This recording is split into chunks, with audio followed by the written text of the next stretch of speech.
Assalamualaikum, salam sejahtera. Saya Nazri Kaha. Ini agenda Awani. Kita ingin melihat komoditi negara boleh memasarkan produk daripada negara kita ke seluruh dunia. Tetapi dengan pandemik COVID-19, pastinya kita ingin melihat juga bagaimana sektor komoditi utama ini bangkit semula dengan pelbagai halangan dan juga cabaran yang kita hadapi sepanjang COVID bermula sejak Februari 2020. Bagaimana pasaran baru? Adakah kita boleh meneroka pasaran baru untuk kelapa sawit kita? Bagaimana dengan komoditi lain seperti nanas, komoditi buloh dan juga seumpamanya lain?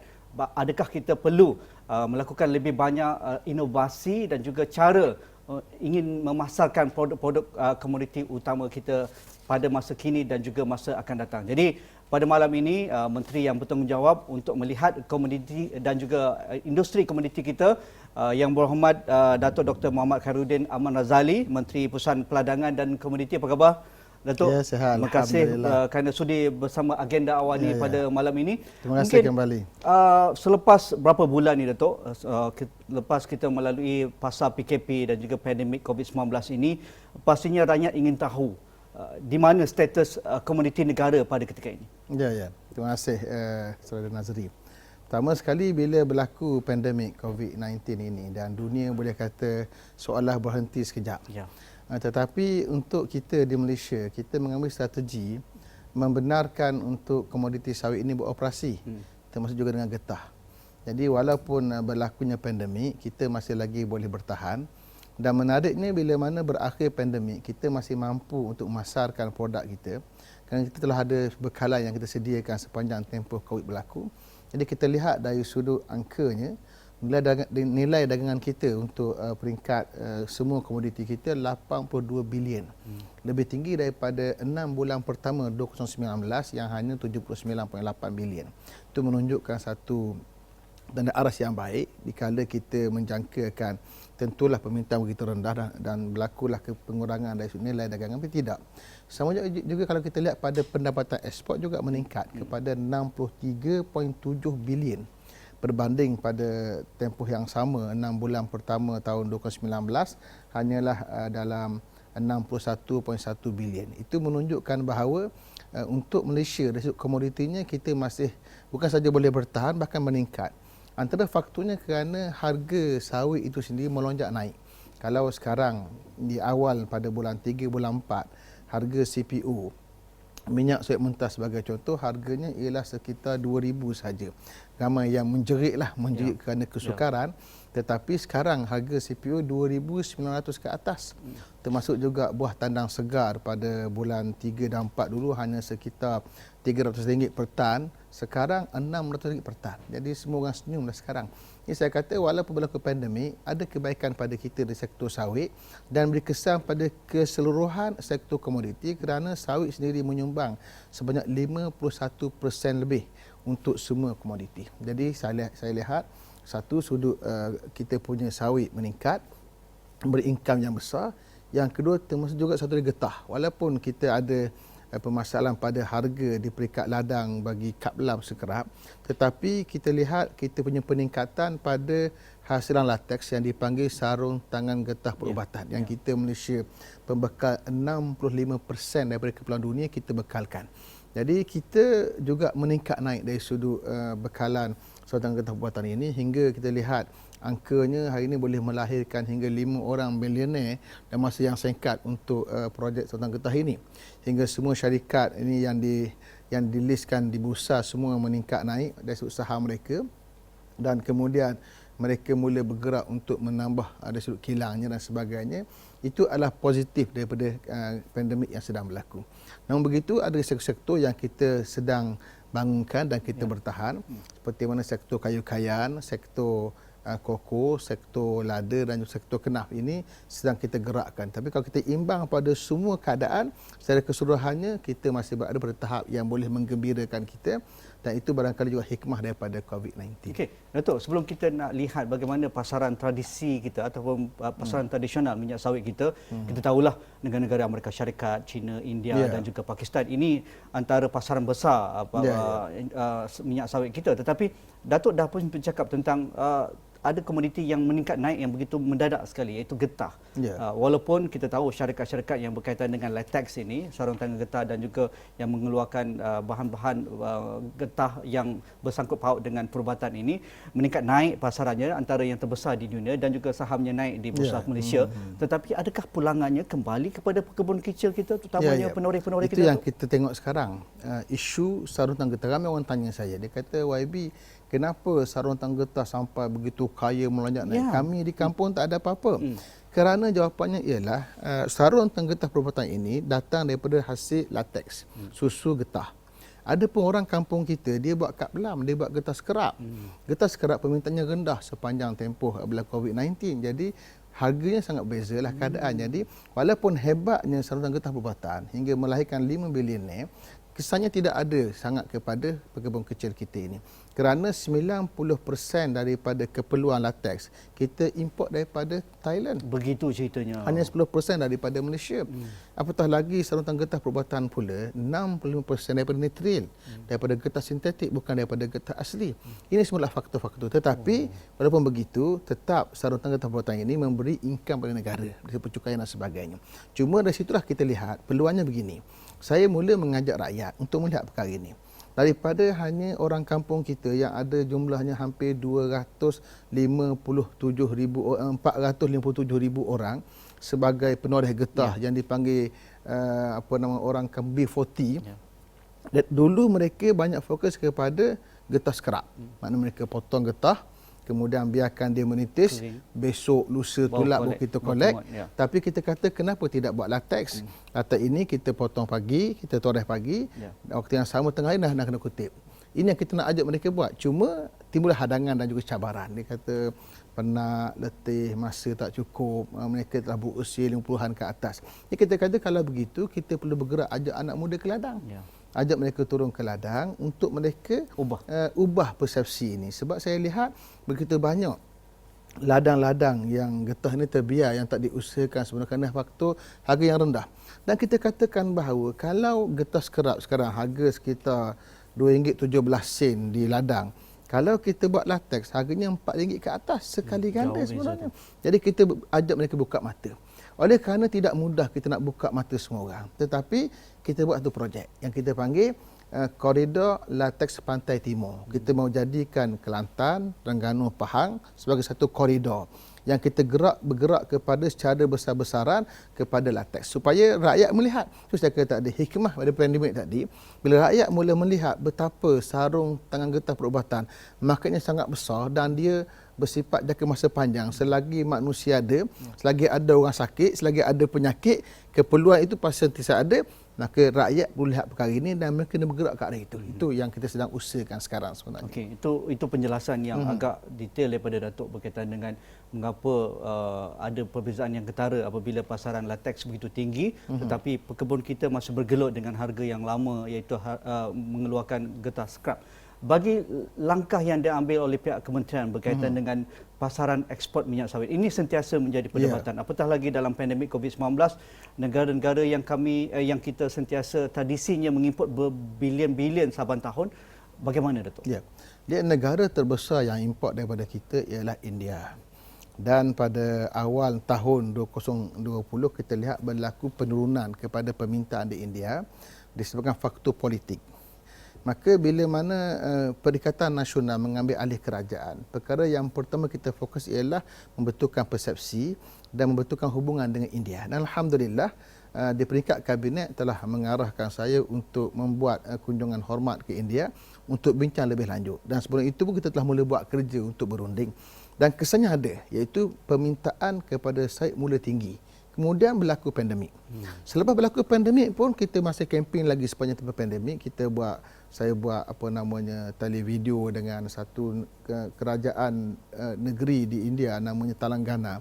Dan kita bincang panjang isu untuk ekspor barangan kita di India. Berlaku peningkatan alhamdulillah.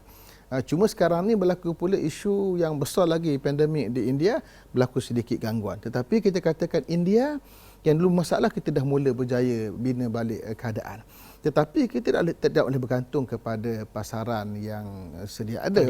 Hanya kepada India, hanya kepada China. kepada Amerika Syarikat, Pakistan, kita perlu buka langkah yang baru. Sebab itulah antara yang saya bincang, termasuk saya bincang dengan Duta Saudi, dia datang berjumpa saya, bagaimana kita nak besarkan lagi saiz untuk kita bawa sawit kita ke negara Timur Tengah. Kerana Timur Tengah ini marketnya besar. Negara yang sederhana, rakyatnya, tetapi dari sudut income dan pendapatan tinggi, kalau Saudi, Qatar, Oman, Emirates dan sebagainya, maka keperluan itu ada. Maka ini yang kita gerakkan sekarang. Nampak ada permintaan yang tinggi. Ketika pandemik berlaku, Saudi Arabia mencatatkan peningkatan ketara pada permintaan minyak kita.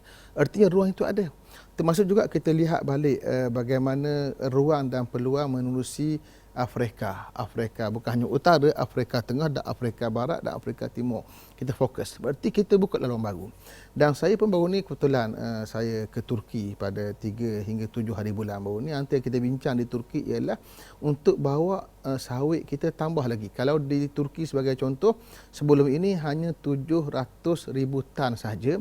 Kita berjaya runding lagi untuk mereka tambah 300,000 tan lagi untuk dibawa menerusi Turki, nak dibawa ke Greece dan juga Balkan. Dan kalau ikut perjanjiannya pada bulan 12 nanti kita akan buat satu MOU dengan satu syarikat besar Turki yang memang menjadi pengimport utama sawit daripada Malaysia untuk kita persetujui langkah 300,000 tan tadi. Dan syarikat itu diketuai oleh Presiden kepada Bursa Komoditi Izmir di Turki. Jadi kita telah berjaya.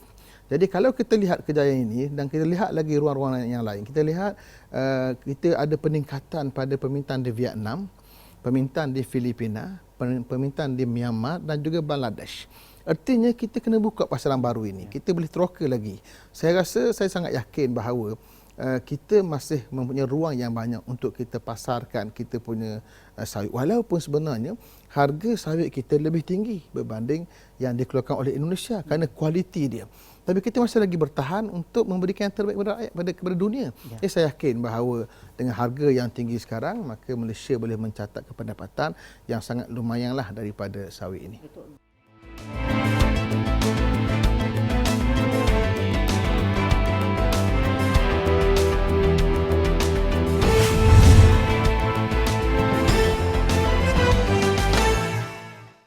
Datuk, bagaimana juga kita menangani persepsi dan juga langkah yang dilakukan oleh Kesatuan Eropah dan negara-negara Eropah misalnya tentang menarik soalan.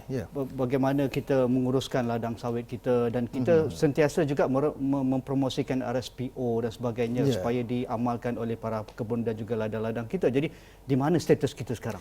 Okey, untuk market di Europe, market kita sekitar 2 bilion. Market kita sekitar 2 bilion. 2 bilion ini market tradisi kita. Dan dia masih lagi bertahan kerana rata-rata syarikat yang masuk ke Eropah ini adalah syarikat besar yang mereka ada dealing dengan apa yang dipanggil RSPO, Rentable Sustainable Palm Oil. Mereka yang ada RSPO ini boleh masuk dengan mudah ke negara Europe. Cuma halangan dan cabaran kita ialah kempen berterusan terhadap sawit kita. Maka apa yang saya buat, 2 cara. Satunya strategi iaitu kita perluaskan pasaran yang lain. Kalau hanya bergantung pada sedia ada, itu merisikokan kita buka pasaran lain. Yang saya sebutkan adalah kempen. Satu. Yang kedua, masa yang sama, kita bergerak untuk berkempen menghadapi mereka. Caranya engagement dengan mereka. Tapi di peringkat kabinet telah luluskan bahawa ini untuk kita bawa mereka ke mahkamah. Untuk kita bawa mereka dan adili mereka ke mahkamah. Ini dah dibuat oleh Indonesia sebenarnya. Dan kita backup dari Indonesia dan kita buat sendiri. Kami dah setuju dan kita dah buat lantikan untuk firm guaman yang telah bersetuju untuk bersama kita bawa ke sini ke mahkamah. Artinya kita bukan hanya defensif tapi kita juga ofensif. Masa yang sama kita berunding juga untuk menjelaskan lagi kelebihan yang ada pada minyak sawit kita hingga dunia tak dapat terima atau tidak dapat menolak hakikat bahawa sawit memang keperluan dunia. Sebab itu saya gunakan tagline yang baru. Slogan saya ialah sawit anugerah Tuhan.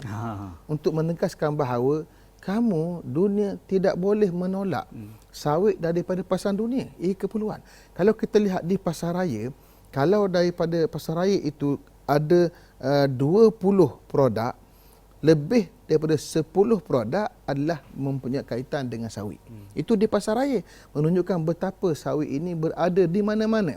Yang orang minum kopi hari-hari bukan. Dia ada krema tu sawit.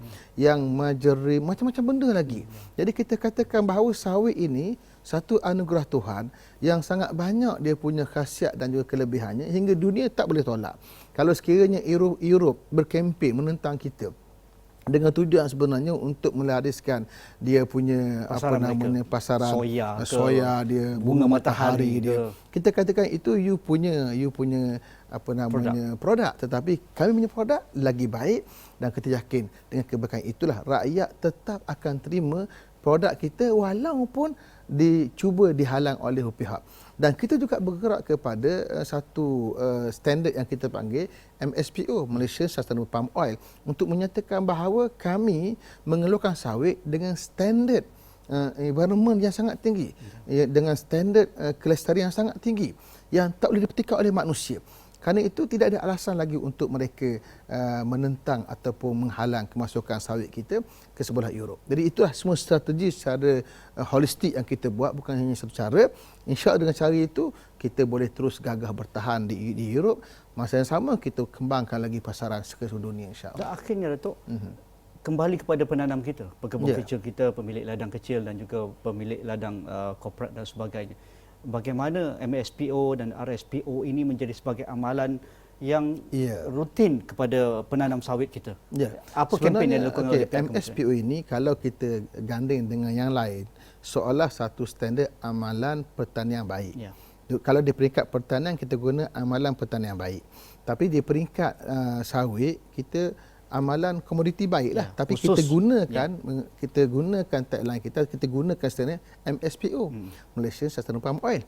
Hari ini alhamdulillah 84% daripada semua pemain sawit kita di Malaysia ini telah berjaya mendapat CJ MSPO. Akreditasi MSPO. Ya. Tinggal lagi baki sekitar 16% lagi. Bilakah sasaran itu? Sasaran kita mengharapkan agar paling kurang setahun setengah lagi kita settlekan semua insya-Allah. Sebab isu kita pada pekebun kecil. Kalau kita ambil di peringkat peladangan besar, estate, ataupun di peringkat pekebun kecil tersusun seperti Faida dan sebagainya, semua ini telah hampir menjangkau 99%.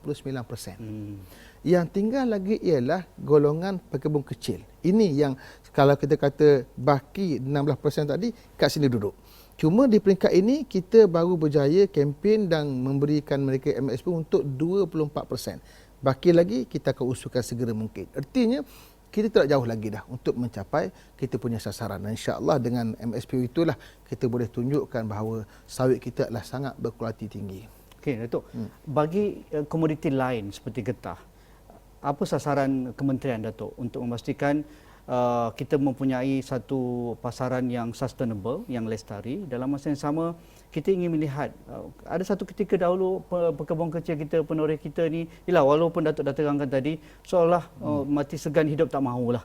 Satu industri yang paling lama di negara kita, komoditi ini banyak berjasa kepada negara. Tetapi dalam era orang kata pun 2020 ke atas ini, bagaimana kementerian melihat industri getah ini? Pertama sekali, berbudi pada tanah ini tidak pernah ada kerugian dia. Untuk getah, bila kita melihat sektor hilirannya iaitu sarung tangan getah begitu tinggi, kita melihat pada masalah di peringkat huluan. Kerana itulah kita mula bergerak. Kita gerak dan kempen rakyat untuk terlibat dalam urusan penorehan ini secara kelompok menerusi yang kita panggil koperasi getah. Bila ada koperasi, pertama sekali mana-mana tanah ladang sawit atau kebun sawit yang tak diusahakan, serah kepada koperasi untuk diusahakan. Koperasi jadi cari pekerja untuk buat. Di situlah peluang kita untuk buat anak muda untuk pergi kepada torehan latex, bukan lagi getah skerap. Sebab selagi mana bergantung kepada individu dengan faktor umur pula, maka selama itulah akan hanya bergantung pada skerap.